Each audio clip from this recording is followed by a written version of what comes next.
দর্শক, নদীর পাড়ে প্রাকৃতিক কাশবন, চলুন যাই ঘুরে আসি।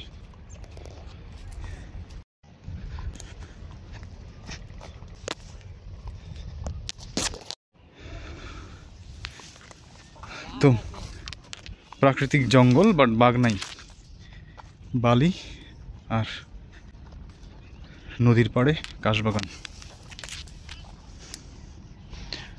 দেখুন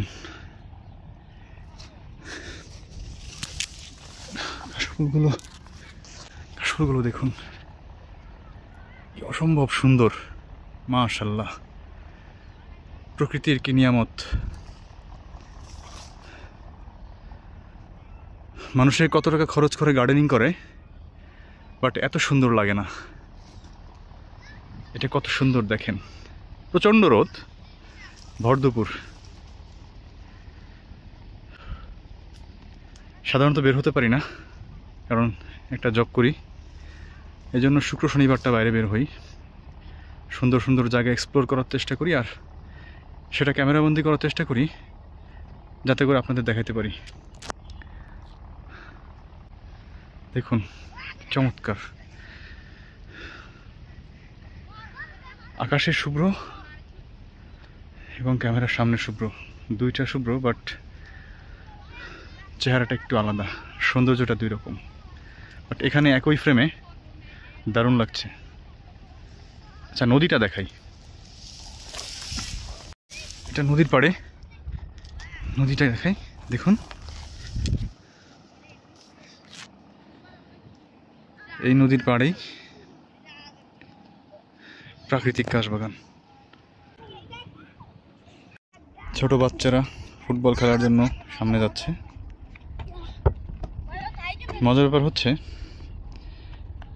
এরা সবাই ফুটবল খেলে নদীতে ঝাঁপ দিয়ে পড়বে, দিয়ে গোসল করবে। তোমরা ফুটবল খেলো কোথায়? সামনে মাঠ আছে? বন্ধুরা, আমার অবস্থা পুরো 13টা বেজে গেছে, কারণ এখন ঠিক দুপুরবেলা ঘুরে আসলাম কাশবাগানের ভিতর দিয়ে। দেখছেন চেহারা ততটা ভালো না, বাট যতটুকু আছে ততটুকুও নাই। বেহাল অবস্থা, নাজেহাল অবস্থা। দেখুন আমার সামনেই দেখুন দৃশ্য। আসলে এইসব দৃশ্যের কাছে কোনো কষ্টই না, সব কিছু এক নিমিষেই কোথায় যেন উড়ে যায়। অসম্ভব সুন্দর। এটা হচ্ছে বাংলাদেশের একমাত্র দ্বীপ জেলা ভোলা। যদি কখনো আসেন, ভোলার খাল নামে একটা জায়গা আছে, আমি যেখানে আছি এখানে অবশ্যই আসবেন।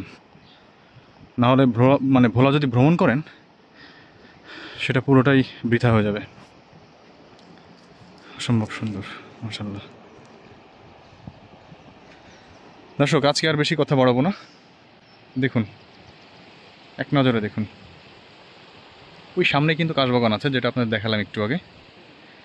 আর এই হচ্ছে ভোলার খাল, যে ঘাটটা সেটা দেখুন। তো বন্ধুরা, ভিডিও করতে আসলে মোটামুটি ভালোই কষ্ট হয়, তারপরেও আপনারা যদি দেখেন, সাপোর্ট করেন, ভিডিও করতে আসলে ভালো লাগে। আমার ভিডিও যদি ভালো লেগে থাকে তাহলে আমার চ্যানেলটা সাবস্ক্রাইব করবেন, লাইক করবেন, শেয়ার করবেন। দেখা হবে পরবর্তীতে নতুন কোনো ভিডিও নিয়ে। ততক্ষণ ভালো থাকবেন, সুস্থ থাকবেন। আল্লাহ হাফেজ।